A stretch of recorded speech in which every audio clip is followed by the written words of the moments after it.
The following is intended for mature audiences only. Discretion is advised. I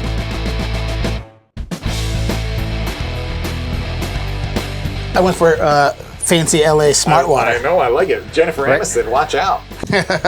Here we come. So it's not, like every time I listen to his, I don't mean to listen to Ken Reed's year in reviews and hope he's going to mention me. Mm-hmm. It just seems to keep happening, and I'm like, oh, well, that's nice. That I know, he's such a sweet guy. And so funny. I always think of him as like literally the funniest person I've ever met. Well, the thing about it is every time he says, he's not been on the podcast yet, but I did this thing with Ted or Dennis. I should really get him on the podcast. Yeah, you should, Chris. Yes, you should, Ken. I'm right there. I'm here. I'm listening. I'm available. And I even text him in the middle of the things like, hey, was listening to the year in review, et cetera, et cetera. This happened like today, not today, but the other day when he was talking about it, was like, Midway Cafe is no longer around. I'm like, yeah, it is. My roommate hosts the open mic there. That's so funny.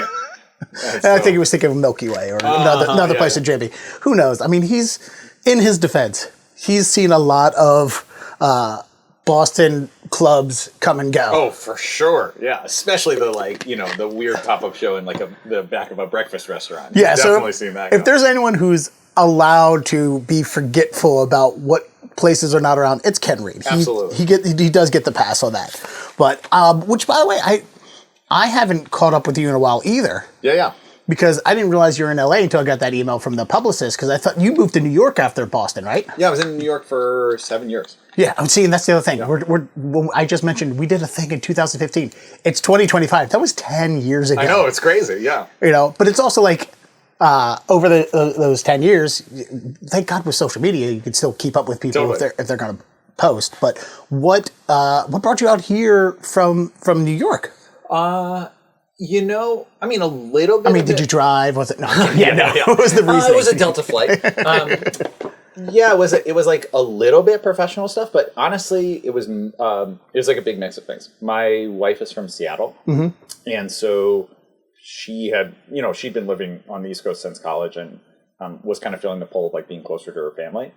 And I was kind of like, I don't think I can do anything I do professionally in Seattle. Yeah. So being on the West Coast, at least it became like, we're in the same time zone as them. It's an easy flight. So that was probably the biggest reason. And then also the other thing was like New York was just expensive. And we were like, okay. Oh, so you moved to the cheap city of LA. It was kind of one of those things where we were like, it's possible to imagine how you could afford a house in the LA area at some point. Yeah. Versus like in New York, we were like, I don't foresee any path where we ever end up like owning a house anywhere. So we were like, let's go and try LA. And then we just really liked it. So we stayed. Like, I think we liked it way more than either of us expected. Yeah, there is, like, the LA gets a bad rep of being, like, overly expensive. This is also coming from a guy who's visiting and just spent $50 on breakfast the other day at a shit diner around the corner. Yeah. Oh, certainly you can do that. But for sure. There is legitimately reasonable renting. Yeah, that's, I think, also for the same price. Yeah. Like, we were living in a tiny little like apartment in Brooklyn where you could like hear everything from next door and from above. And for that exact same rent, we moved to a house. So like, it's not like it was cheaper, but it was like, now we have like a lemon tree in our yard. That's pretty incredible. Right. Yeah. You're getting more for what you're paying for. You're still paying. Like I remember I saw a for rent sign around the corner, $1,800 a month for a studio. And I was like, well, the studio apartment around the corner for me in Olmsted, Brighton, is $2,700 a month. Yeah, I mean, look, and it's the size of this. It's all ridiculous. Actually, I think it's smaller than this. Yeah, you know what the view is? The train tracks. yeah, and that's beautiful. Not even like the part of the commuter rail that's good. It's like the 8 different train tracks where things move around and it's a train yard. It's literally a train yard. Quiet, right? That's certainly going to be very quiet and peaceful. Right on the Brighton Ave, where it's nice and noisy. And there's one bus line that goes to Cambridge, and that's it. You get to see trains, but not have a stop to get on them. That's like the perfect scenario. They're like, oh, we're so close to the. I'm like, you're a mile from the Green Line. Like, you're a mile from the worst and try that of the subway. In a blizzard, you'll have a real good time. Yeah, exactly. Which. I feel like Boston was getting a lot of snow this year, comparatively. Yeah, no, I mean, I think that was kind of the reason we moved. And honestly, it's interesting because I thought like, oh, moving to LA, it'll be like a no-brainer. This will be like so good for my career. And everything that I've done since we've moved here, like I've had a lot of good things happen in the career, but 100% of things have been remote. Like they haven't mattered at all. Well, what year did you move here? We moved in 2019, like 6 months So before the pandemic. right before the pandemic. Yeah. So everything you had to do became remote. That's what I was thinking because, like, dude, I'm sure listeners are getting really sick of me talking about the pandemic. And trust me, they're right now ecstatic that I'm talking to somebody who's not a pandemic friend, somebody I met on Zoom during it. They're like, oh, he knows a human in real life? Oh, great. Yeah. Wow. I saw you before I ever knew what the square of you looked like. I knew what the whole of you looked like. We can confirm that we have always had legs. Yes. And I knew our relative heights from the start. Whereas sometimes you meet people and you're like, wow, the camera angle really changes my perception of you. But it was, so the pandemic comes up a lot on the podcast because it really has had such a huge effect on all of our lives. Yeah. Professionally, personally. Like, we're now so much more accepting. Like, the technology for Zoom and their alternatives have been around for a while. They've been pretty good for a while. Zoom itself became a verb and became as popular as it did. I was just talking about this the other day, because of virtual backgrounds. And that's the only reason why we have Zoom technology as big as it is at that time. It became kitschy to like, hey, I don't need a green screen and I could put Paris behind me. Yeah.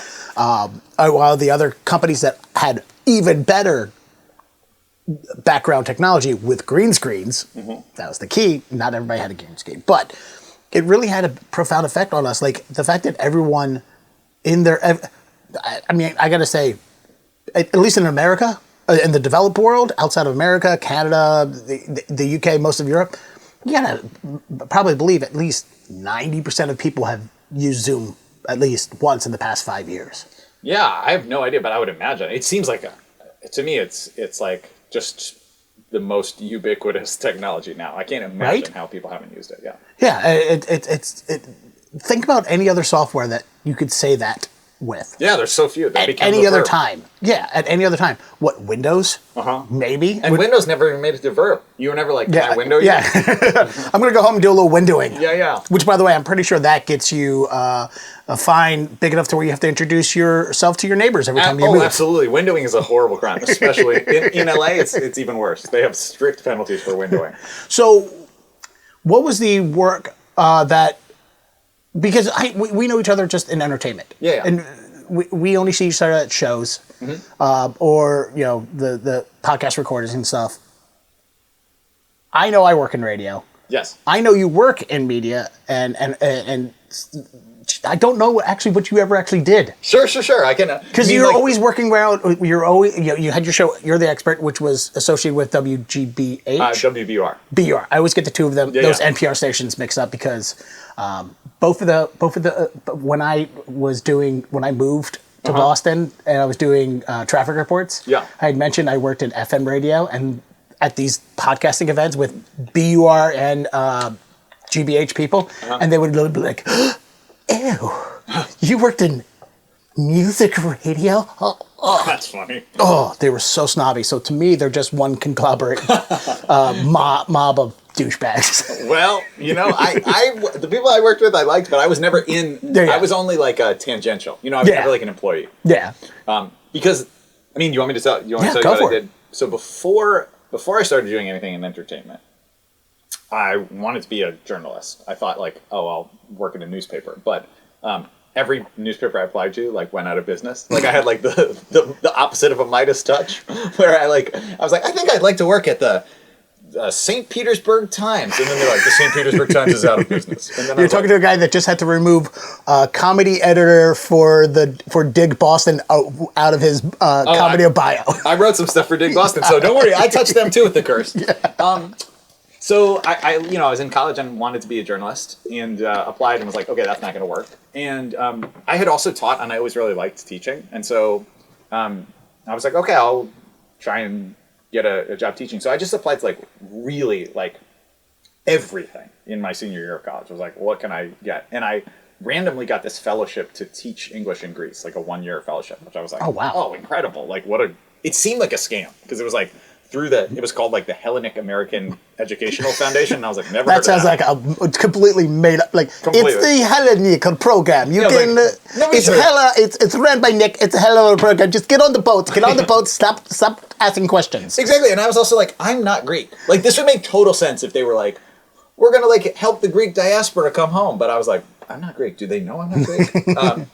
But You got black hair. You're close enough. Well, Get on the literally, boat. I'll tell you what, when I was Sounds so human trafficking. when I was in Greece, all the time, if I'd be like in a taxi, someone would go like, you're not Greek, but you have Greek head. But you have Greek head. And I was like, I kind of do have Greek head. I think you're right. So I had this like kind of like amazing year of like teaching in English in Greece at this school there. Is it like English as the second language? Yeah. Class? Yeah. Okay. But it was like they were out like this. I've known a couple people in the years who have done that, like in Asia. Yeah, a lot of people do it in like South Korea. It was like for a while there were like tons of jobs to teach in South Korea, and I think like it kind of periodically there's like a new country that like has a bunch of openings for people to teach English as a second language. But so I did that, and then was like on the side was writing some like kind of like travel pieces, like freelance writing for magazines and stuff like that. And then, but then Molly, who is my wife, we were dating then. She had gotten a job in Boston, and after the year in Greece, I was like, great. Like, there's not really like a future to. There was no way to continue doing that. So I was like, did Molly go with you Greece, or no, did you met? We met in college, and Okay. and so then like I was doing this for a year. We were long distance, and I was like, okay, well, I like teaching. That was really confirmed for me. This is really fun. I'll get a job teaching in Boston. I could teach anywhere. Yeah. And so I got a job teaching at a fifth grade at a school in Mattapan. And I was teaching there, teaching fifth grade. And on the side, I just started doing like comedy, like performing at Improv Boston, started doing a little bit of stand-up. And what year are we talking about when this happened? Like 2010, 2011. 2010. Okay. Yeah. So that's just before I moved to Boston. I moved in 2013. Okay. Day before I moved from Baltimore to Boston, the day before the Ravens won the Super Bowl. Wow. I watched on that Monday after the Super Bowl when I'm starting my very first new day at the new traffic reporting radio station. I'm sitting there watching the news go. I was like, here's my old apartment. There's Jeff. He's drunk. Everyone's having a great time. And people here are cursing me out. Yeah. Oh, do you know how many calls I would get if the few times I had to fill in and actually do a report instead of write them? I would do a traffic report and say Peabody and get a phone call. It's Peabody. It's Peabody. Say it right, Frenchie. Yeah.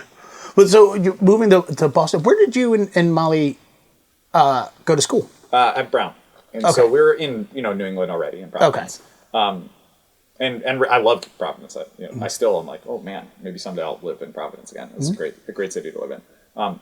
So when you when you guys first moved to Boston, you started to go to Improv Boston, which is unfortunately no longer around. Yeah. A victim of the pandemic. And to be honest, I had no love lost there with that play. I mean, it had some serious drama. I mean, it had some serious drama. What improv theater does not have like a horrific drama story? Dude, the amount of improv places that are like, we're safe spaces, and then secretly you find out there is some kind of sexual assault incident in all of them. A lot of monsters in comedy. Everyone that's the thing. Everyone's like, stand-up comedians are the most depraved human beings. And then you get into the improv sector, and there's a lot of secret monsters. Truly, like, I would say the probably the highest incidence rate of monster is improv coach. Yeah. It's like, if you're like kind of like a smelly guy who's like, I'll coach your improv team, you're almost, I would say, at best, it's a 50-50 shot that you're a terrible, horrible monster. Also, if you're a woman and a new comedian and a guy goes, hey, let's get together and write, that means he's asking you on a date. Just FYI, letting you all know that. Just know that. It shouldn't, but I will say no one's ever said that to me. So. Well, you're not a young woman that started. No one's ever been like, we should get together and write. And I'm like, oh, okay, well.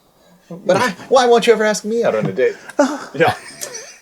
But so, what drew you to Improv Boston? It was totally random. It was literally like the comedy place that was the closest to where I was living at the time. Okay. And that's the reason I say it is like I had no plan to do comedy. Certainly not to do it professionally. Like my dad worked at the Port Authority. My mom was like a reading specialist in schools. Like, so I didn't have like any sort of like sense that you could like do entertainment. Do you know what I mean? Like there was no context for me to be like, oh, I will be like that's a job. I was like, that's a fun thing you do on the side. That's always so interesting to me because I grew up somehow just knowing entertainment was always a job. Yeah. And I love hearing people that have that star, because I don't have that starry-eyed, glazed over, like, the dream of entertainment. I just always known, matter of fact, it's a job. People get paid to do it. There's people that make it. I don't know when I started doing that as a kid, but I just somehow knew from a very young, maybe when I was super young, I thought that Captain Kangaroo was a magical world, but it's fascinating to me, the people that are still, because I don't have that start. Like, I was just at the Comedy Store the other day, and I didn't feel like, I felt nothing about it. I was like, this is just another comedy club to me. So I love hearing people that have that, well, that's interesting, that still childhood, like, I feel like it wasn't like, the thing is for me, I'm like, I don't think of it as like having like the starry-eyed quality. Instead, I'm like, it's like if someone was like, oh, do you want to be a comedian for your job? I'd be like, what are you talking about? Like, that's the same as if you'd been like, do you want to be the king of England? Yeah. I'd be like, well, that's just, some people just are that. You know? Right, yeah. So for me, it was more like, oh, it's just a really fun thing that you do on the side. The same way that if you'd been like, would you like to be a painter whose work is shown in the Metropolitan Museum of Art? I'd be like, well, that's not a thing. If I want to paint, I'll paint something. So basically I was like, had this job that I loved teaching, but it was really stressful. You know, it was like high needs, a lot of kids dealing with like really hard stuff. And so and Mattapan's not a great neighborhood too. Yeah. I mean, like it was kids who were like, it was a high poverty school. So, you know, like I was teaching kids who had all sorts of really tough stuff going on at home. You know, like sometimes like a student would be like, oh, like I didn't do the homework because like we had to like move out of our house and we're like sleeping on my mom's friend's couch now. And so, you know, like I would go home and be stressed about that. And then yeah, it's hard to work in that environment and be an empathetic person. Totally. I felt like that was the hardest part of the job. That I felt like the teachers who were really amazing at it were able to be like, they could go home and just switch off. And I just like I would like wake up in the middle of the night being like, oh, how do I help this person? And you just, sometimes the answer is just, you can't. Like, you do your best job of helping them like have a place in the classroom, and that's good, but you can't like solve all their problems. Anyway, that was like heavy stuff to be dealing with. And so, actually Molly was like, you need to just like, you loved doing like improv in college. You loved like laughing. You need to just do something where you're like gonna like, it would just be silly. So, I went and started doing like the silliest like improv and stand up, and it was again like it was just one of those things where I was like, this is so fun, and 0% thinking about it as a job, but I just kept like going, and eventually I was like on a team performing every weekend, and then I was like teaching classes there, and then I was also like people were coming to see me perform stand up, not a lot, but I was just like, oh, like this is like became a little bit more of a thing where I could imagine how I could like actually do it as a job.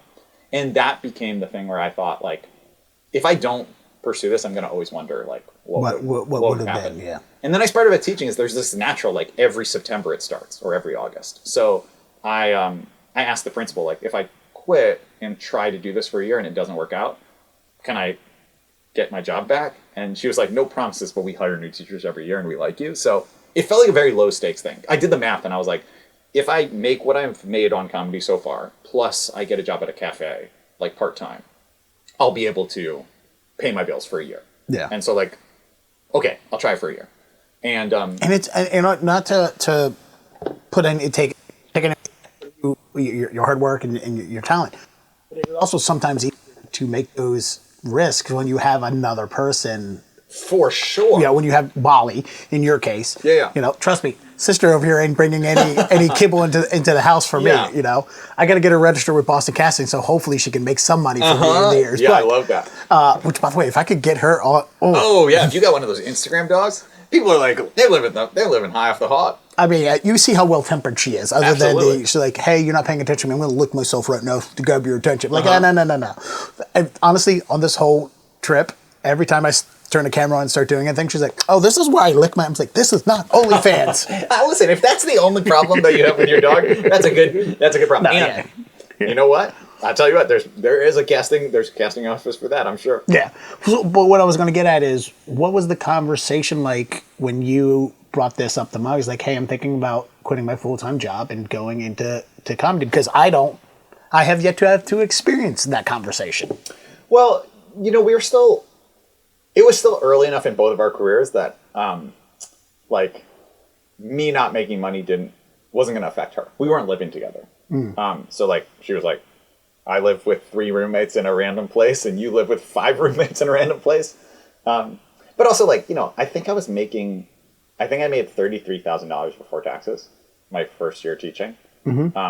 So it's not like she was like, you're giving up like a huge paid job, you know. It was like, if I make a little bit of money in comedy, and if I do like a part-time job at a cafe, it's not going to be making that much less. It wasn't like, you know, dramatically drop. Yeah. Oh yeah. You're already making so little that it's like you can't make that much less and still survive. Exactly.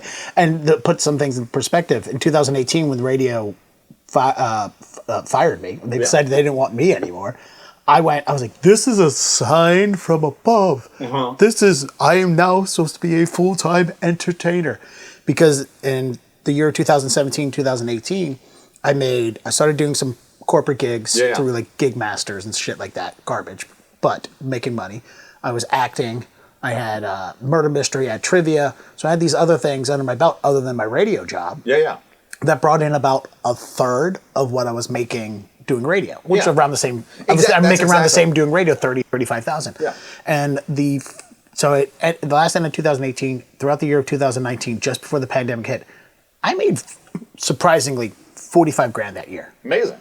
And 23 of it came from comedy, writing, and acting and trivia. Cool. The other rest of it was I did a little bit of Uber, and I had just picked up an AV job at the end of the year that paid me really well for the last 2 months of the year. Yeah, and I think that's the thing that happens is like every once in a while you get like a thing that covers some, like it pays like 3 months in advance, and then you're like, okay, 3 months rent is covered. Now I have like the ability to experiment a little. And podcasting, like going and recording other people's podcasts and producing, I was floored. I made that much money because I still felt poor because 45 grand a year. It goes fast. It goes fast, but it's also like, that's nothing in Boston. Like the amount of times I see the Boston Red was like, can you live on 100 grand salary? And people are like, no, you can't live in Boston with 100 grand a year. I'm like, fuck you. I make so much less. Somehow I did it. Somehow I would love that. And it was, but the problem I always had with all the freelance work I was doing is, for 6 weeks, one job was the one that was supporting me. Yeah. And then the next 6 weeks, this other job happens to pick up. And then this client picks up. And it's like, I could never string enough work together. Or also, when you're doing freelance work, like when you're dealing with, because I dealt with so many of these podcast companies and NPRs and radio stations like that, going to record their podcasts for them. And their payout is 30 to 60 days. Yeah, I know. That's the hardest part. Honestly, chasing down your money is the hardest part. And of course, they all seem to happen to forget. They always need that reminder. And then I've had a lot of problems where it's like, it's 30 days from when it gets in their system. Yeah. So then you're like, I haven't seen it pop up in your system. Like, I never got like an email notification that you received the invoice. Like, that still happens to me a lot. And I'm like, that is so frustrating. And that's the worst part is like I love people who can do freelance and string clients together consistently. Great for you. I couldn't. And so I ended up having to go back into doing AV tech. But you know, it's interesting because But also the pandemic hit, so it kind of fucked everything up anyway. But totally. But I was just talking to the producer who works on my podcast, teaches a class at NYU, and so I just like zoomed into their class, and was answering some questions for them about like, what is it like to do this as a career? You know, kind of similar stuff to what we're talking about. And one of the big things that I said is like, I really think that people value the idea of like, I make all my money doing this thing, like by just the creative thing. It's like, there's no shame in having like a day job or a side gig. And in fact, everyone I know who's like actually been able to do this over a decade, as opposed to like over 6 months, there's periods of time where they're so grateful that they have the other thing that can like kick up and do, you know? Yeah. And it's nice having it's nice being diverse. Like one of the things I enjoyed about freelance is that every day was different. And that was my job in radio for the longest time is every day we're doing some kind of different show, different news. I love being able to use all the different parts of your brain. I think that's so fun. But when I was doing traffic, it was the closest I've ever had to a 9 to 5 because, well, it was 6 to 10 and then 2 to 6. But it was Monday to Friday. Traffic is the same every day. Maybe there's a different crash incident. Oh, dude, honestly. And there was a crash it's so predictable. And then you just like have something slot in. Yeah, I mean, it's like the phone calls that we get from people is like, oh, it's the worst it's ever been. It's not even bad as it was yesterday. Stop. It's like But it's worse for me. Today it's Tuesday. It's going to be worse on Wednesday. That's how it always works. Like traffic patterns became so predictable, and it which is nice. There's some comfort in that, but it's also at the same time it's like, I love the idea of you being like, I know exactly what the traffic is going to be like. That's really funny. Another barbecue and 4 dead. Anyway. Okay, I saw this coming yesterday. It could have been stopped. I chose not to stop it.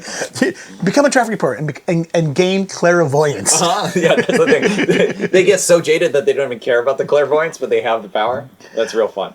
All right, so you started doing that. When did You're the Expert come in the picture? That first year when I was like, okay, I'm going to try and do this. Because if we're talking, 2013? Podcasting was still a little this new, this 2013. Was late 2012, I think. I'd have to check exactly, but it was definitely new enough. I'll tell you the thing that's really wild. That, especially doing your version, You're the Expert was a live podcast. Yeah, a live show that was... Like, trying to get people to come out to a live podcast, even at the heyday, was, if you're not already a huge success, which your podcast was very successful. Yeah. It worked out well. Well, I actually think it's kind of the opposite in some ways. Like, It was so much easier to get people to come out to this thing because it was new and different. And so, like, now it's just like, everyone's like, yeah, there's a lot of options. But back then, like, right now, I think if you start a podcast and you want it to be really successful, you probably need some sort of, like, institutional support, or you need to, like, pay for, like, cross-promote. There has to be some sort of, like, thing. It's not like people just, like, randomly search for, like, what new podcast? And they just, like, type in, like, comedy podcast, and then look at something on the list. That's not really how people find podcasts. And the algorithm does not really give you, like, Apple wants to say, oh, the podcasts we recommend to you are specifically for you. Totally. No, they're just promoting whatever is already popular. And also what they have, like, partnerships with. But like, this was, like, a time where there genuinely were not It was the Wild Wild West back in the early 2010s, yeah. So So basically what happened is, like, I had this idea for a show where 3 comedians would try and guess what a scientist did all day. And I was like, oh, this is fun. Like, there's so many people who do interesting science in Boston and never get to talk about their work to the general public. And I just was, like, meeting people at, like, parties and was like, oh, this is, like, fun to hear what you do and no one asks you about it. I'd meet someone who's like, I study sea urchin mating. And I'm like, you study sea urchins fucking and no one ever asks you about it? That is crazy. Like, I want to know everything about that. And so I had this idea, and again, like, it was genuinely the thing where I was like, and I think it won't just be a live show. We'll record it and it will be a podcast. And people are like, what is that? Like, What's literally, a podcast? what is a podcast? And also, like, how would you do that? Those are the most common questions. And then, like, how would I listen to it? And so, to give you an example, it just seems like I'm talking about, like, way longer ago than it is. But, like, 12 years ago, I remember seeing a documentary with Wurlitzer, the guy who invented the synthesizer.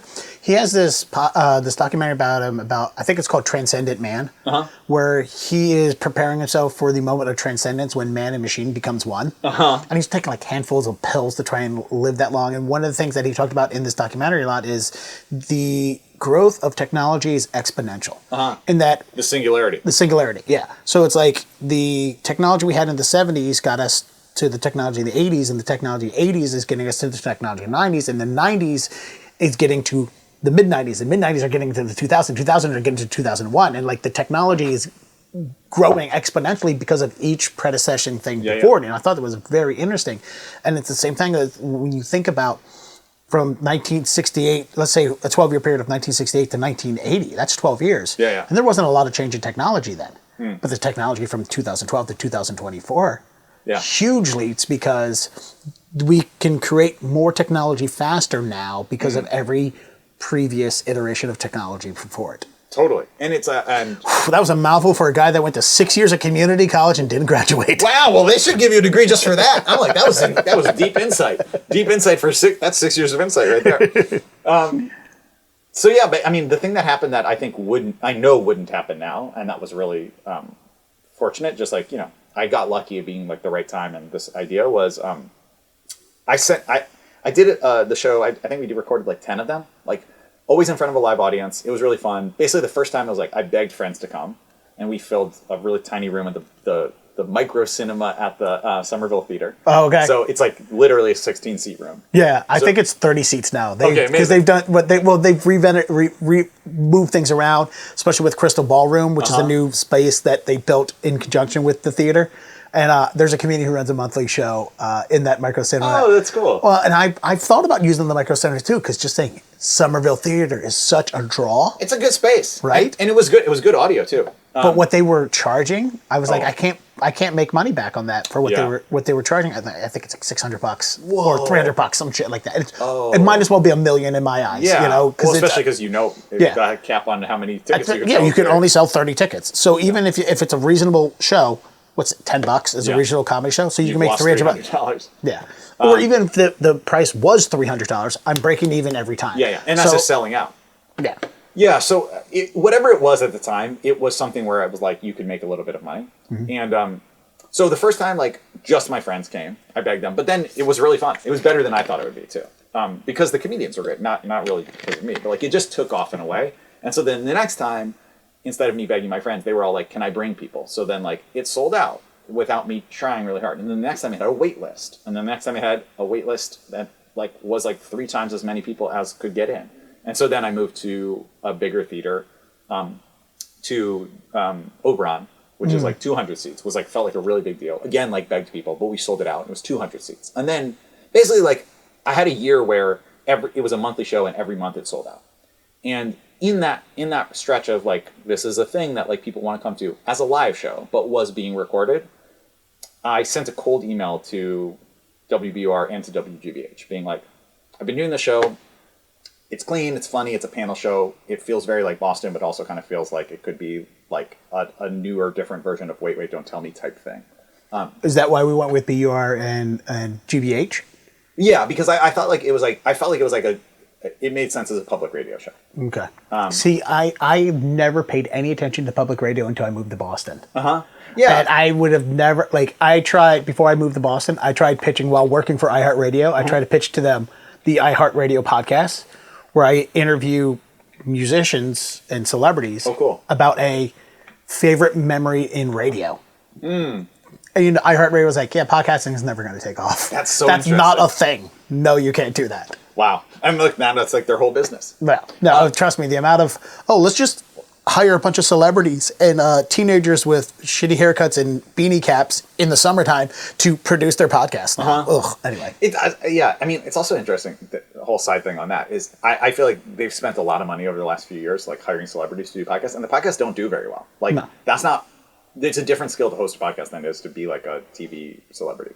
Tell that to the $80 million that they gave the Smartless guys. Oh, I mean, they give money out for sure to those people in a different way. But I'm just saying, like for every I think the SiriusXM gave $40 million to the Guys We Fucked podcast people. But like, good for them, good for those two, but that's an obscene amount of money to give anyone. Of course, but also like for all of those ones, like those are examples of podcasts that are actually like a lot of people listen to. Yeah, there's a lot more where they like paid a celebrity like $1 million to do it, and no one listened. Oh yeah, never even heard of it. Mm-hmm. Whereas like if you have someone who's think about how many people were on that lost on The Bachelor that now have podcasts. Yeah, and then there's like a lot of people who are not celebrities at all, but are really good at podcasting specifically, and they have like huge followings for their podcast in a different way. But all which to say, I'm really giving a rambling story here. Is I pitched them this. I sent a cold email, and the like lowest down person at both places wrote back and was like, "Sure, like I'll have a coffee with you." And both times, people were like, when I said like, "Oh, here's the show," they were like, "What a cool idea for a show!" And I was like, "Oh, it's not an idea; it exists. You can come see it tomorrow. It's a live show, but you can also like listen to 10 episodes that we recorded." They were shocked. That was smart to put the show together and have the stockpile of it and go, well, it's already existing here. It's not a proof of concept. It's reality. And so eventually what happened is like I had this meeting with the lowest down person at WBUR. Then she was like, can you hang on for a second? Went and got her boss. I met with her. Then her boss was like, can you hang on a second? I met with her boss. Basically by the end of one afternoon, I had gone from like the Starbucks outside to I was inside, and like 3 hours later I met with the head of the station. Oh, wow. And he said, this is the first time this has ever happened, that someone has come in with a show that exists right now. And we've been wanting to get into podcasting. and like this seems like a great way for us to do it. Do you think your idea of let's make the show and give them a thing come from your background in being a writer and a journalist? Because when you are pitching, I'm assuming I kind of worked in journalism for a little while. When you're pitching a story idea, you have to have backup. You can't just like, hey, I got this idea of looking into this thing. No, you kind of have to already do a little bit of research and go to your editor or publisher or whomever and just like, hey, look, I've been looking into, there's a bunch of robberies happening in this neighborhood. I've talked to this person already. I've talked to this person already.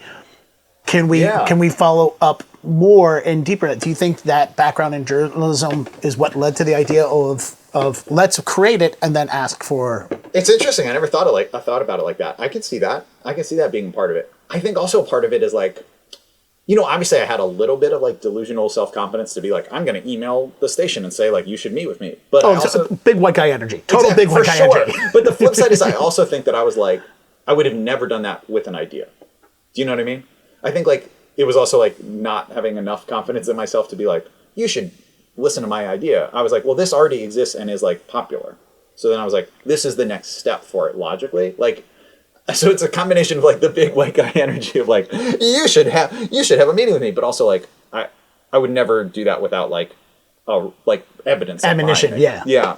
And so like, but again, like now if you did that, they'd be like, people try and sell us their podcast every single day. Yeah. Like they were like, we haven't figured out how to get into podcasts. The big appeal for them was like, it was actually less about the show and more about like, I was already doing a thing. You already have the content. So like we wouldn't have to hire someone new. All we have to do is give you a little bit of money and you'll just like, you will be a way for us to dip our toes in the water of this thing that we were kind of like interested in experimenting with. Yeah. And it's also like, as my experience with press releases and working with publicists and working in news and media too, the easiest way to get published in a newspaper for your event is to write the article for them. Exactly. You just send them the press release that is easily copy and paste for some intern to do. It's so places are so understaffed and so overworked, and so like it really was one where they're like, okay, great, like all we need to do is give you a little bit of budget and give you some airtime.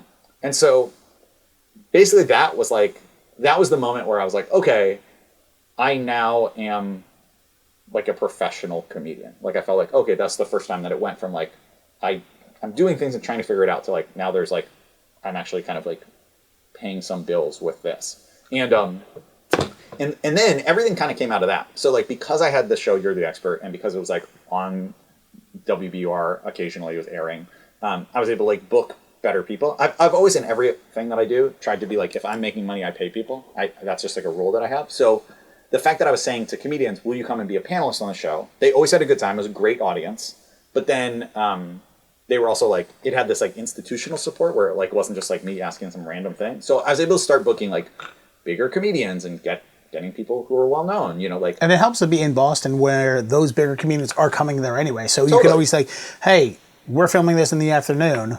You have a show that night. Can you come? Or ask them, hey, can you come a day early? Totally. They're already coming there anyway. Like that's definitely that comedian energy of somebody's coming here to do the Wilbur or and I can get that big name on my thing too. And that just helps promote, like you have a talented person coming on. Yeah. But also even if they're not recognizable to most of the audience, they're recognizable to the other comedians. Exactly. Recognizable comedians, but they're also recognizable as in becoming the thing where, hey, there's just really good. I mean, Paula Poundstone. I can't think of anybody off the top of my head, but people who did our show, we got he's coming to it. I don't know who he is, but he's he is very good at his thing, so he has good people. Yeah, and I mean, over the course of the show, we had like Nikki Glaser did it, Michelle Buteau did it, Roy Wood Jr. did it, Mike Kaplan did it a bunch. Yeah. Mike Kaplan will do anything. He's so great. He's like that's not a diss on Mike, but also at the same time, like. I've performed with Mike at the Comedy Studio because he'll do anything, and he's just like such a pure loves comedy. You know what I mean? Yeah. Oh, he's a sweet guy. He's very funny, very talented. I'm happy for all his success. But it's the same way with like during those couple years where Gary Goldman was living in Boston, shooting The Great Depression, and making that album, and he did everyone's open mic. And Yeah. there was so long that people were like, Gary Goldman showed up here. It's like, Gary Goldman showed up everywhere. Stop it. He's doing all the mics. He didn't show up because you're special. Oh, that's really He funny. showed up because he was depressed. That's so funny because I remember, like, truly the first time that I got Mike on the show and the first time that I got Gary on the show, both times I was like, this is the greatest accomplishment I've ever achieved. Which, like, I was they're literally both like, great, talented people. I can't believe how, like, I do this thing at the end of every year where I, like, write down everything that felt like an accomplishment and, like, literally have, I think it was, like, 2014. I have, like, there's definitely one year where I wrote down at the end of the year, like, had coffee with a professional comedian, Mike Kaplan, in August. Like, in December, that was still, like, one of my, like, top accomplishments of the year. Like, I was like, Mike Kaplan, professional comedian, and I had coffee. And this is going back to the thing I talked about earlier, is like, I'm very unimpressed with a lot of things. Yeah, whereas I was like, I can't believe these people are, like I said again, I was like, the King of England. I'm not one of the royals. And so... And me, I'm just like, he's just another white person on welfare. Just another one of the boys. Yeah. Well, yeah, and then so that changed the trajectory. And then because I was having a bunch of people on the show, you know, people were, I think that I did two things that were like so simple and yet made it so that like people saw me really differently than other comedians, or one, well, I guess three, if you count, like I had my own thing. So I'd made a thing that showcased me. Like when you came and were on You're the Expert, like you had a really good time, but also like you saw me being funny in a way that like highlighted what is like specifically special about me. Whereas like if you were on a stand-up show with me, sometimes I did great and sometimes I did okay, but like you wouldn't always be like, that guy has something special. I think if you were on You're the Expert, you'd be like, oh, if you were ever going to think I had something special, this was the place you'd see it. So that was one. But then the two things were I paid people. I paid them promptly. They didn't have to invoice. And I still, anytime someone does something, like is on one of my shows, I just sent them a thank you the next day. And like those things, I couldn't believe how it like made it so that people were like, wow, you treated us so well. Like a payment and a thank you. And so people just wanted to keep doing it. So I ended up like getting people who were regulars on the show. And then the next moment, you know what? We're all doing it just for those thank yous. I really think so. Well, here's what I realized, because it's me too, is after I'm on a show, like after I'm on this podcast, I will go, no matter how much fun we have and how sweet a person you are, I will go back to the car and I will go, oh my God, was I horrible? I was so bad, right? Oh, I humiliated myself. Oh, he hated it. I'm like, that's not a usable episode. Like, that's just like, I don't know any comedian who doesn't do that. And so like when someone then emails you and is like, that was fantastic, you're like, was it? Really? I thought it was bad. I've been staying up all night sweating about how bad I was. So like the fact that you said it was good makes me feel like maybe I'm not terrible. Which is definitely a broken... Oh, we're constantly all living with imposter syndrome. Oh, and what a broken psychology to have that, you know, but it is a very common one. Anyway, then, you know, the next big thing that changed for me was eventually Josh Gondelman had been on the show a bunch and he got hired on Last Week Tonight. And at some point, someone sent an email to like the writers of Last Week Tonight saying, we're making a new comedy show at National Geographic. It's going to be like, it has to be clean, and it's going to be like a lot of comedy about science. Do you know anyone who would be a good writer for this? And he was literally like, there is one person in the country who does this already. You should hire him. And I had no TV experience, and I wrote a packet for them, and they basically read the packet because Josh recommended me, and I got hired. And that was my first TV writing job. And so then, like, after that, I was, like, in the Writers Guild. I had, like, union health insurance. I was, like, getting paid TV writer money, which was, like, dramatically better than anything I've And what ever year made. are we talking about when this happened? What year was that? You don't have to be exact, but, like, around 2015? 2015-ish? Something like Okay. that. Is that when? 2013, Is that 2014. about when you moved to... Did you Yeah. have to move to New I York moved for to the New York. job? Okay. And what was the conversation with Molly about moving to New York? Ironically, Because, again... I didn't have to have a conversation with my dog, who is named Sister, when I decided to do a 3-month road trip in the middle of winter. Yeah, ironically, she had gotten into grad school and had already moved to New York before me.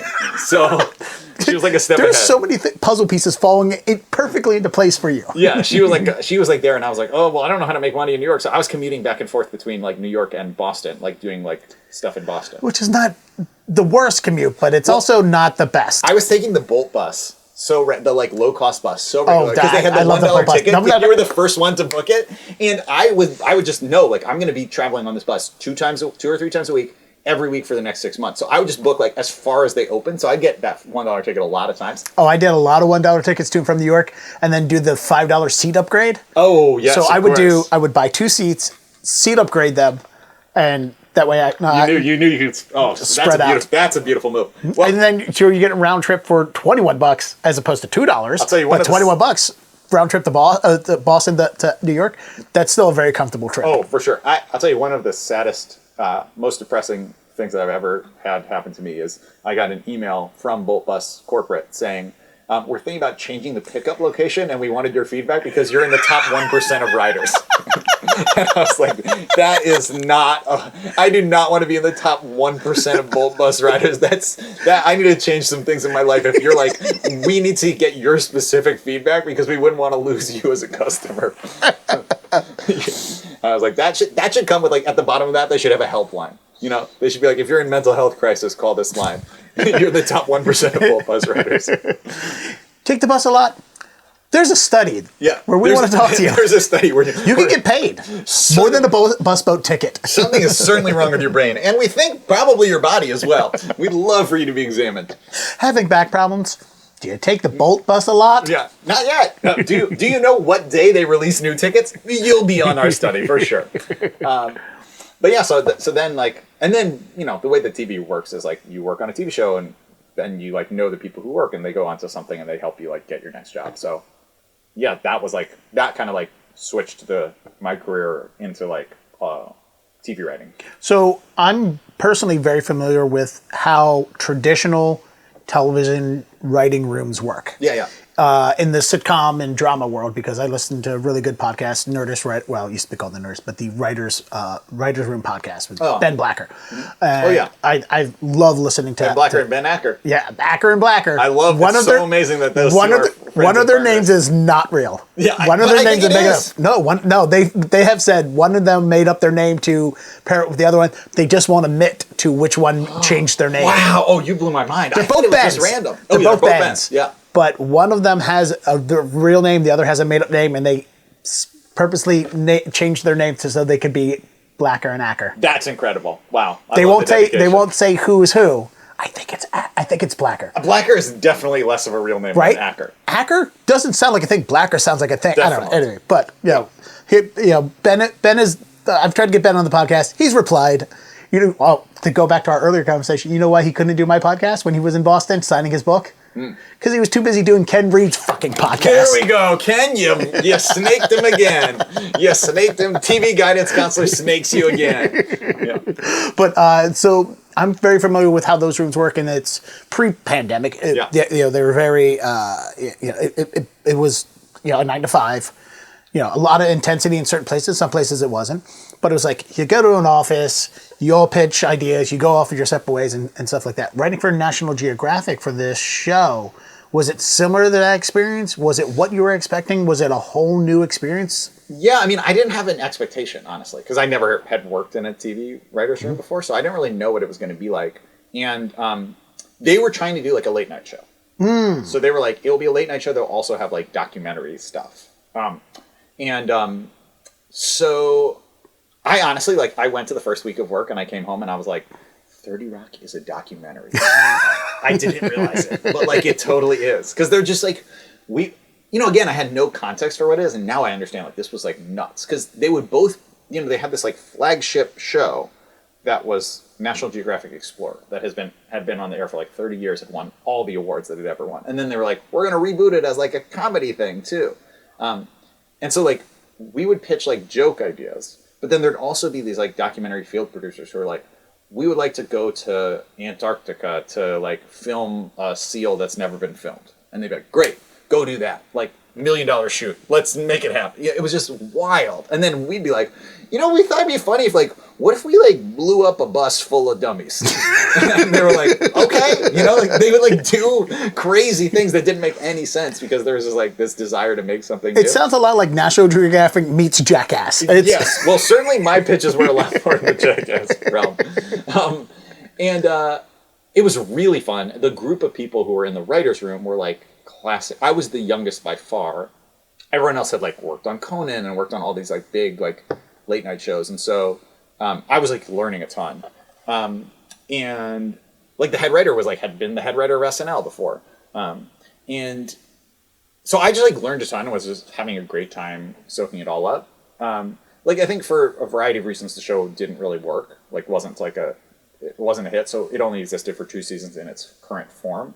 And then, but I just had a great time. I really like met a lot of interesting people, learned a ton, and I've actually never worked in like one of those classic writers' rooms that's like a scripted TV writers' room where they're like we pitch on the story and then we go out and you write a script. Every writers' room I've worked on has been like late night version. So it's and there's difference to those rooms. Writing together. So there's really like you don't have your script. I mean, you'll have like your part of a script, but like it's really like in my cases it was like somewhere between 3 to 7 people sitting in a room all like writing jokes together, and that's so fun.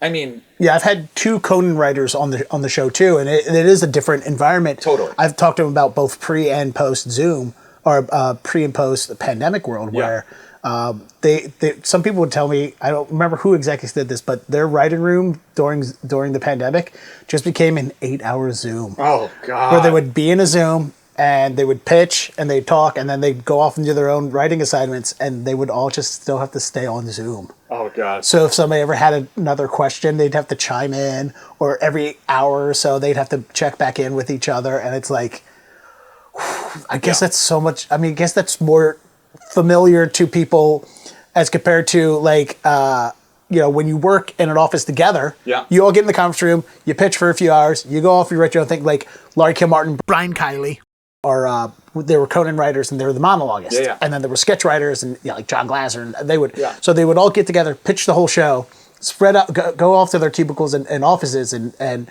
they'd write their monologue jokes, and they'd all come back 3 hours later and start putting the show back together. And it's so grueling. Like, I guess it makes sense where you like, if you're the boss, you can just like, oh, let me walk down and check in, pop my head in. Hey, what's going on into so-and-so's office? But you wouldn't even pop in on Zoom. Hey, can anybody hear me? Anybody around? It's also just like a lot less fun on Zoom, I think, because so much of the fun for me energy was is different. Yeah, you're sitting. I mean, look, there are hard jobs, but they're not television writing jobs. Like, I'm like, you know what a hard job is? Like coal mining.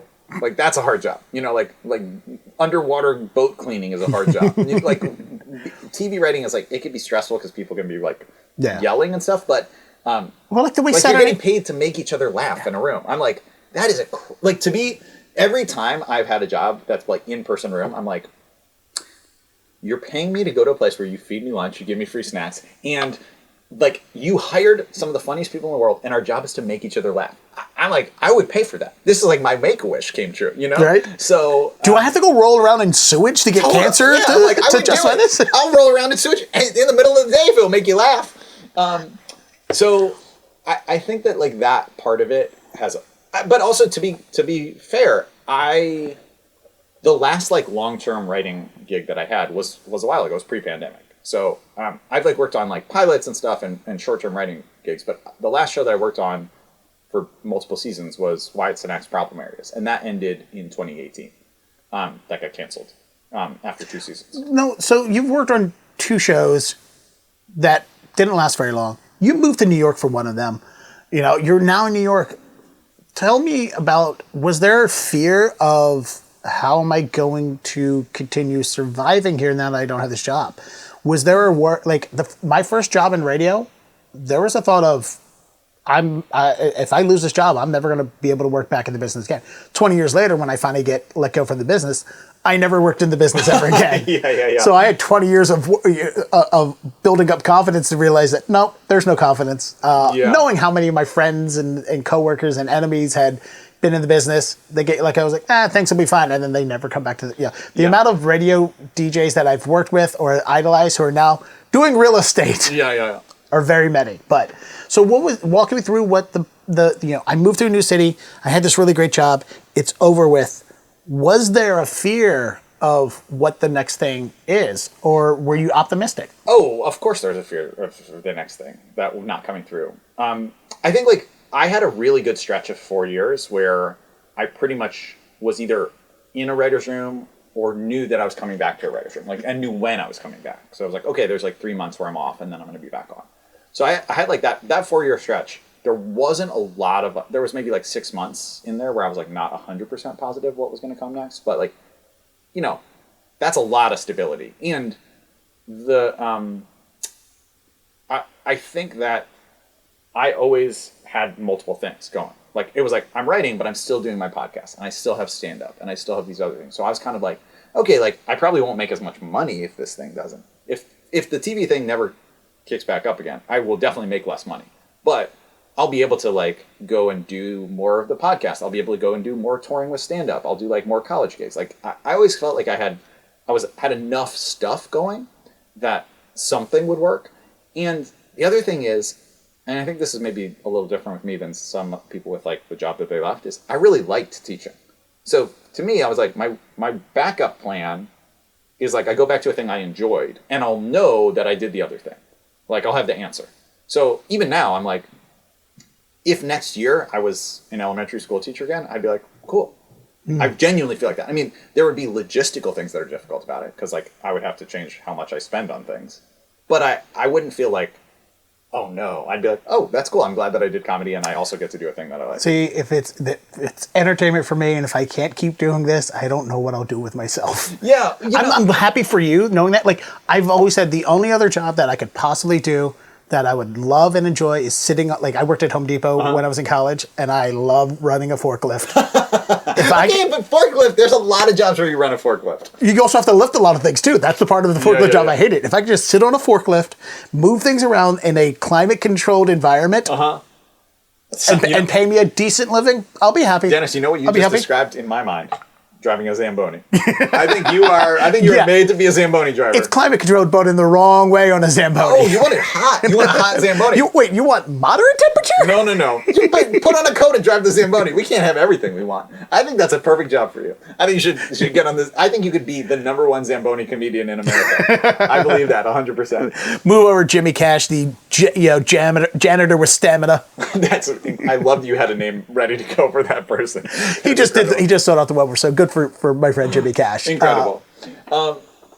Yeah, I mean, honestly, the two best pieces of advice that I've gotten about comedy were, this is not a great way to make money. So, like, you want to be doing something that you would do forever for free anyway. Mm-hmm. And that's kind of how I feel. So I'm like, if I stopped making money at this, I would still do comedy stuff. I would just do it on the side, and I would still, it would be fine. And then the other one was, like, when I first got that first TV writing job, because I was in a room with a bunch of people who'd been in it for a long time, they were like, you're making a lot of money right now, and you think that you'll always be making money, yeah. You need to realize that, like, it is like, what you make in this year is actually spread out over, like, 2 or 3 years.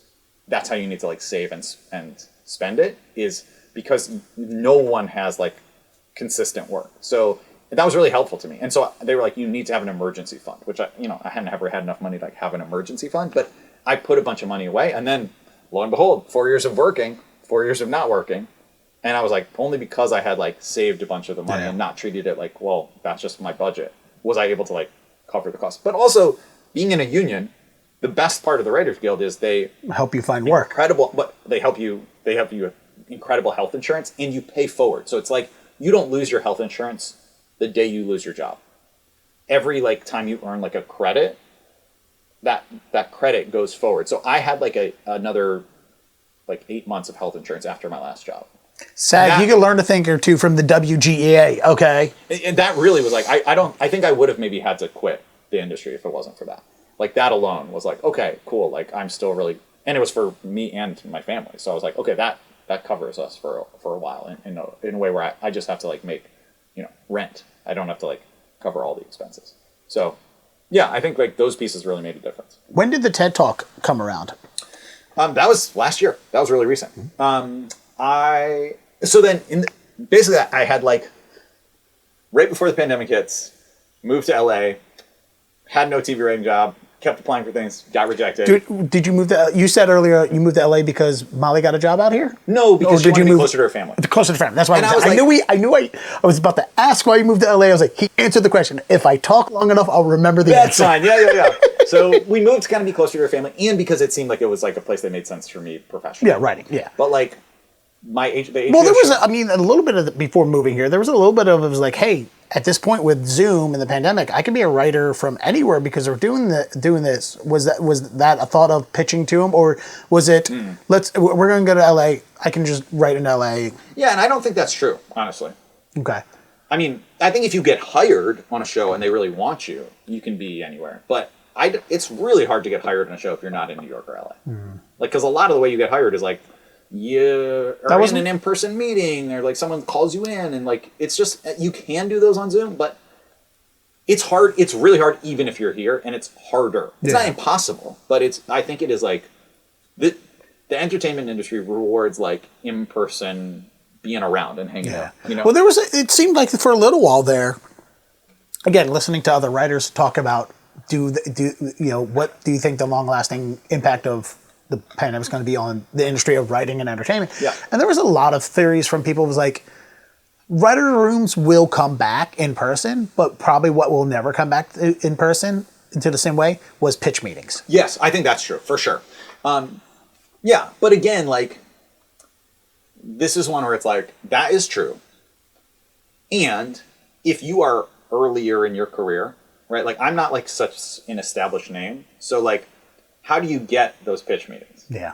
Right. And part of that is like, people hear your name around and they've like met you, or they like the person was like, oh, like I saw them at a show. They did a really funny thing. Like, you know, it's not impossible. You could like have like a big thing happen on social media, like a viral video, or like you have like a following there, and then they're like, oh, we want to meet that person. That's totally possible. Yeah, and for every one Haktua, there's 1,000 other people that we can't all Haktua. Yeah. And boy, have I tried. I'm out there trying to get back. Oh, so you've been to Diddy parties? Absolutely not. But boy, would I get, if they invited me, would I be outside? Yes, I would. But you know, it's like, so it is just one of those things where it's not impossible. I think it used to be impossible. Now it's possible, but I still think there's a reason why people live here. Yeah. Yeah. So we moved here. I had like no jobs, was starting to like get pretty dire, and then I got someone who works at TED saw me do stand-up at a show in Brooklyn.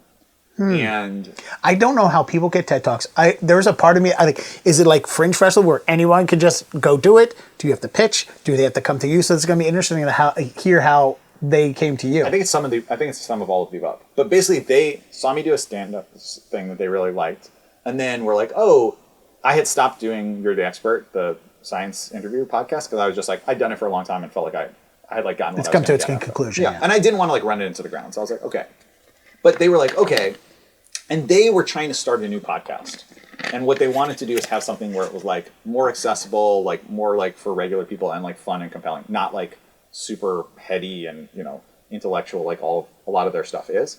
So they had seen me do this thing. They knew that I had a history of like interviewing smart people and getting their work to like regular people.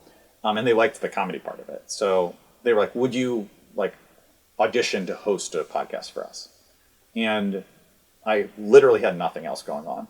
And that's such an interesting dichotomy of where you started, where you're like, hey, I have this podcast I created. Would you guys like it? To a company going, hey, you're really good at podcasts. Would you like to come do one for us? Yes, totally. It was and totally different, because also with You're the Expert, I did everything, right?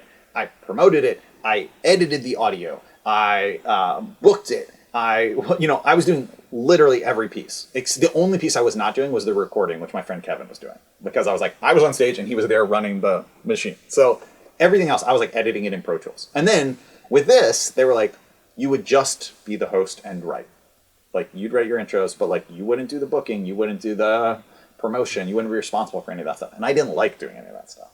So I ended up getting hired for this, like right in the beginning of the pandemic, in like mid-lockdown. I got hired to host this thing. It was totally over Zoom. I was like interviewing people and then asking... How to Be Human is the name of the podcast. How to Be a Better Human. Better Human, yeah. Which they named it, not me. I'm always like, I don't know how to be a better human. Just to be clear, I have no idea how to be a better human. The people on the podcast are the ones who are the better humans. I have no clue. And, basically my job was to be like, you're so smart. How would a regular person like me actually put your ideas into place? Great, you gave an amazing TED Talk. You have this genius idea, but like, what about us? What about the rest of us?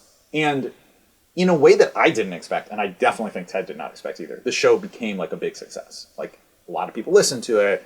It kind of just took off in a way. And so now we're making season 5 of the show, and like, it's millions of people listen to it all over the world. Like, it's really like by far the most successful thing I've ever been a part of. And so last year, they were kind of like, hey, like, you do this thing for us that's very successful, but like, you've actually never given a TED Talk. And I had like an idea for, I have a book that's coming out next year that's about like how to see the world like a comedian and how to like laugh more. And so I was like, oh, can I do a TED Talk about this idea? I've been writing about it. And they were like, yeah, you should try it. And so I did a comedic TED Talk, which historically does not always go well. A lot of times it's a bad audience for comedy. Well, I can't imagine. I can imagine they're not a great audience for comedy, but I've seen so many TED Talks that I don't watch a lot of TED Talks, but I've seen enough TED Talks that they are successful at being humorous. Yes, I think. So I feel like they're a generous audience, but maybe it's like I think they're mostly putting out. I think you're only seeing the ones that they put out. Yeah, no, you're probably right. You're probably right. And also, like, it's like a one that doesn't work. Just like no one will watch it. But I had gone. They had invited me to the conference to tape some shows the year before I had actually did mine. And so I saw what worked and what didn't. And like, I'll tell you, it's a hard setup for comedy because like I'm giving my talk, which is like basically like me doing stand-up at 11:30 a.m. to a mostly lit room of totally sober people, many of whom English is not their first language. This sounds like an afternoon bringer at the Broadway Comedy Club. Yeah. And worse than that, the way that the room is set up is the most powerful, influential people are seated in the front. So everyone can see them. And everyone's kind of like, well, what does the boss of my company think of this comedy? He's like, instead of like laughing and being dark and like in a dark room where you don't have to think about any of that, people are like, okay, well, like I was there and before I went on stage, I was like, all that I want is when I look at the audience, do not make eye contact with Al Gore. Like, if I look Al Gore in the eyes, I'm gonna forget everything that's happened, and I'm gonna be like, why am I here? How am I in this room? This is insane. So luckily I did not look Al in the eyes, never talked to him. I'm saying Al like we interacted in any way. We did not, which was good for me to be able to do my comedy. I did a couple things that were like tricks for me that I knew would make it go better. One of which was I had a lot more visuals. Like I had like slides that would like cue people up that it was actually going to be funny because the visuals were funny on their own. And I also knew that because they edit the talk, I did like 90 seconds at the beginning and then kind of like restarted in a way. Not like anyone in the room knew, but I knew like there's an edit point 90 seconds in because I knew it was going to take a little bit for people to be like, oh, this is a comedy thing. We're allowed to laugh. And that really worked. Like they started at like the thing where it was like, oh yeah, we're laughing and having a good time. And I think the visuals also really help people who it's not necessarily their first language. They were like, okay, now I like double see what the joke is. So those are the two things that I like had realized from watching previous years. But yeah, I give this TED Talk and then like it ends with this bit that I've done a bunch of times about how I like became the CEO of LinkedIn on LinkedIn. And that just like crushed in a way because this is like the most LinkedIn room of all time. So they were like, he's preposterously playing with LinkedIn. Oh! It really went well. And yeah, I felt really good about it. I mean, it's like one of the only times we've gotten a standing ovation. And I was like, good, high stakes time, good to get it. I do like how, so the reason we're here is, not just because we're friends. Yeah. But it's because, and I told you in the message, I got this, I'm listed on Muckraker. Because of Dig. Yeah. I put myself in there to get good, to give myself some like credibility when I would ask for interviews for big comedians come to Boston to promote their shows. And so I get PR requests from people. And I don't get a lot anymore. Once or twice a month I get something and I ignore them. I hate PR people. I hate marketing people. I hate publicists. I hate all of them. They're all very, very scummy. I understand their necessity to the business and I'm okay with it. But it's hard. It's a lot of spam email. Yeah. And I can always tell when they're pitching me somebody that is fake. Like, John Pavarotti is this really great comedian touring the country. It's like, no, he's a schmuck that hired a publicist. His jokes aren't funny. John Pavarotti. I love that. Whatever. And that's a name. I'm like, that guy. And he's a Nepo baby if ever I've heard one. So it's like, I get an email and I always check them. I look at it, I'm reading and it goes, hey, bless your publicist's heart. They picked the most recent podcast episode. I loved how insert name here talked about insert thing here. Yeah. Just like from the title. Yeah. And I also would represent so-and-so who would be really interesting to your audience if you would like to talk to Chris Duffy. I know. Well, I know Chris Duffy. And my first thought was like, Chris, if you want to do the interview, just fucking message me. So I delete the email and just like, hey, Chris, it's Dennis. I got an email from a publicist. You want to come on the podcast? I know. Well, truly, I was like, I can't tell you how, one, that was so embarrassing. Now, your message was so nice, but I was like, what is happening? Why would you email someone that I know personally? It's crazy. But, if you do, I like saying if she would have done 5 minutes of research, she would have found out we were friends. And the only research to find out that we were friends, if you checked that we had mutual friends on Facebook.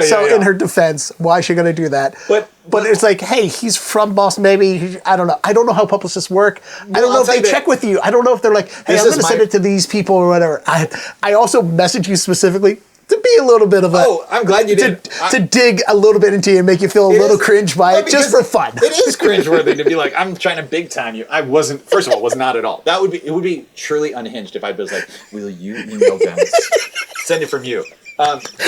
No, I mean, the interesting there was a small part of my head that you're like, oh, I made up this character, and because I've done that. Oh, I've done that. I represent so-and-so. Yeah. I'm the high-powered manager at, like, Squirrelsky and Squirrels. And they're like, and I represent Chris Duffy.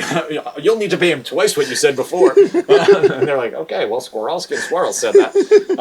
And then they're like, can we talk to you on the phone? I'm like, no, we don't have phones at this office. My voice sounds too much like Chris's. Yeah, I mean, here's the interesting part is I haven't really, like, because so much of my career has been DIY, like me doing my own thing, or these TV shows where I was working on someone else's thing. This year is kind of the first time where I'm like working on stuff where it is my thing and there's like an infrastructure around it. Yeah. I'm sure it's the TED Talk people's publicists that reach out to me, not you. I get that. No, but it's like, the interesting part is like, it's not my publicist. Yeah. You know what I mean? Like, it's actually because, like, I'm doing the show with the National Academy of Sciences, and they're like, we want to get more comedy fans to, like, watch our show on streaming thing, which is called Wrong Answers Only. Wrong Answers Only by LabX. LabX.org/Wrong Answers Only. I'm not sure that's the URL, but definitely if you type in LabX.org. Google Wrong Answers Only. Yeah, and don't just Google that, because it's a very common phrase. Type in LABX.org. That'll find it. But basically, they were like, we want to get more comedy people to it. So they hired a publicist, and then that publicist was doing stuff. And I was like, but then after this, I was like, okay, I realized you need to ask me if I know people, because this is embarrassing, and I don't want that to happen again. And I really don't want to be like the big time person. And also, like, the thing is, I'm just enjoying the little bit of it's good. Creating the embarrassment. I'm glad I'm talking about it. And also, I think, like, I mean, here's why it's embarrassing, especially if someone... And by the way, I'm total DIY myself, and I would love to have somebody else do some of the work for me. So I get where you come from, this whole DIY background, and now somebody's doing it for you. He's like, whoa, time out. This is not how I would do it. I need you to do it my way for me if you're going to help. So I get it. But also you realize, like, afterwards, like, it's helpful in some ways, and also, like, there's no magic trick. Do you know what I mean? Like, I would have thought, because I never had a publicist, I would have thought, like, oh, if you have a publicist, like, magically things happen. And I'm like, no, that's actually, there's no, like, magic. Like, no one has it. Like, the same thing you do independently. It's, like, helpful that you're not the one sending emails, but it's just time helpful. It's not like I thought, like... No, it doesn't add more credibility. Or it's not like I would have thought, like, you get a publicist... Like, I originally was like, if you get a publicist, like, next thing you know, you're, like, on the cover of a magazine or something. And it's like, no, they have a lot of options for covers of magazines. Like, I'm sure that there are ways in which, like, people are, like, able to get to different people, but I just think people always think there's, like, this magic button. And, there is not, like, a magic button that you hit and is like, now you're successful. At least for me, the people that I know that have had that happen, it's been like they got picked for some sort of big institution. Like, you get hired at SNL. Okay, great. Now you have a really different trajectory. But short of that, I think it's like, it's kind of all versions of the same thing. All of which is to say, like, there's also, I think, a thing that I love about comedians is, like, one, being able to give each other shit. Like, this is great. But two is that, like, nobody likes the comedian who's like, I got the gig because I have a high-powered connection. Like, people like the people where they're like, you got the gig because you're funny. Yeah. That's all that should matter, So, that's why I'm like, oh, God, I don't want to be interviewed because someone pestered you. Welcome to LA, the land of nepotism. I know. Well, that's why I'm trying to get that Pavarotti money, I'm trying to get on Pavarotti's. I almost said a guy's real name and I had to change it. Oh, that's if you juicy. look, the name was so close, like the last syllable I changed. Oh, wow, it's Pavaroni. John Pavaramo, John Pavaramo, or some shit like that. He's this really shitty comedian that was trying, just a douchebag on top of it. So not funny and kind of just douchey, smarmy.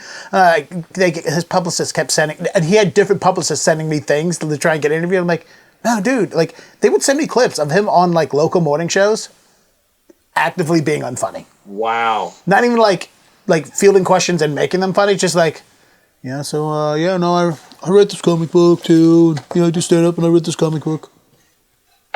The local, it's like, this is who you want me to interview? Fuck you. Morning shows also, it's incredible how they're so desperate for content. Like local morning shows that I think they are the most pranked outlet of media in the entire world, where people just go on and then they're like, oh no, how did we get stuck with this? It's like, why don't you could certainly have like one layer of vetting, but they're like, we just got to fill so much time and it's 4 a.m. I can't be looking for high quality things. And most of the morning local TV people are vapid and brainless anyway, so it could be. I've actually never done like local morning TV. I think it'd be really fun. I've talked to so many of them. I've dealt with so many of them. I've done like it's weird that they're all pretty. Ah, interesting. Like, you can tell who. Like, you can just look at somebody in the face and go, "Oh, you're a TV journalist and you're a writing journalist," which is so sad. Which is so sad. Well, so when we had the strikes here in LA, it was hilarious to see like Writers Guild went on strike first, so we were like picketing. And then, like, the day that SAG went on strike, it was, like, instantly clear. Oh, these are the people who are on screen, not behind the screen. Like, people show up and you were like, everyone got hot. And before that, it was like, everyone has a great personality. You know what I mean? It was really hilarious. I went to a comic book convention here in LA last week, and that is the only time I've been to a comic book convention where I wasn't worried about BO. Oh, interesting. It's LA comic book fans are much prettier and in much better shape than comic book fans all around the rest of the country. Fascinating. Yeah, there was and I'm not talking about just the cosplayers. Like, everyone there was like, why is everyone here so very attractive? Just a room full of handsome, hygienic young gentlemen. There's not one autistic person here. It's like... Oh, I beg to differ. I can't believe that for one moment. Yeah, they were all in the panels. But it's like, you go to a comic book convention and there's just always at least one... If you only get one weirdo that doesn't know what that's how I feel about literally any that's a day great time, right? If you only get one weirdo in a day, I'm like, that's a great day for me. So what is Wrong Answers Only about? It is basically like a new version of You're the Expert. So it's 3 comedians learning about a scientist's work, and it's not a podcast. It's a live show and a streaming show. And it's much more multimedia and much more audience interaction. So we have a lot of like audience gets to ask questions. We like play games. Like the comedians get up. They're showing pictures and drawings. So it's really fun and really silly. And it started during the pandemic, like when nothing was going on. Basically, this organization reached out and was like, we want to do something that's like a science comedy show. We know you used to do this. And we tried to do a different one first, and it just like didn't really work. And I was like, I have they gave you the "Help us, Obi-Wan, you're our only hope" speech. So kind of, they were like, but like over Zoom. So it was like, help. And I was like, you're on mute. You're on mute. Can you unmute? Yeah. I don't know how you muted yourself after "help us," but yeah. So we did that, and yeah. So we like did a different version. It didn't work, and I was like, why don't we do something that's closer to this thing that I used to that worked really well? And again, I was like, I don't want to like get back into the whole thing of like editing and all that. So let's just do it in a fun way. And yeah, it's been really fun. Great. We do it at in LA at Dynasty Typewriter every other month, and then it streams online so that people can watch anywhere in the world. Yeah, I've been hearing of Dynasty Typewriter for a while, and I've been looking at the thing, and I should have gone to a show while I was in town. But they stream everything. Oh, almost everything. Yeah. And it's a great venue. It's really great. Yeah. You know what? I just remembered there was a show on Sunday I wanted to go to. It sold out, and I was like, I'll stream it. And I just never watched it. Yeah. But a lot of times their streams are online for like the next month. So you can. I'll go back and look into it. So where can everybody find things that are all Chris Duffy and wrong answers only? Everything is chrisduffycomedy.com. It's all up there, chrisduffycomedy.com. And for Wrong Answers Only specifically, labx.org/something. But if you go to labx.org, it's on there. Go to labx.org, find the search bar, put in if you go to Chris Wrong Answers. I link there on my website. Don't worry, it's linked on my website. Awesome. Yeah. Well, it was good having you. I'm glad we got to do this quick catch up because it's like it's because you still pop up my sphere all the time. Oh, yeah. Because I'm sure, well, Same. you probably don't know because you're not on Facebook anymore, but every time somebody posts that Who Wants to Be a Oh, my Millionaire, God, no yes. diggity meme, I'm like, hey guys, look, it's my friend Chris Duffy. Yes, that is. I am on a mission to make sure everyone knows that's you. I really appreciate that, and it is unreal how like the big meme accounts have no creativity because they just like recycle all of their posts. Like so, like almost like clockwork. Every 6 months, a new meme account is like, here's this fun post I created, and I'm like, that's just the same meme of me going on Who Wants to Be a Millionaire, which I did not win, sadly. Which is why you still have to keep making podcasts. That's why I'm on this podcast right now. Oh yeah. Well, I would say thank you and shake your hand, but I'll have my publicist do that. Okay. Perfect.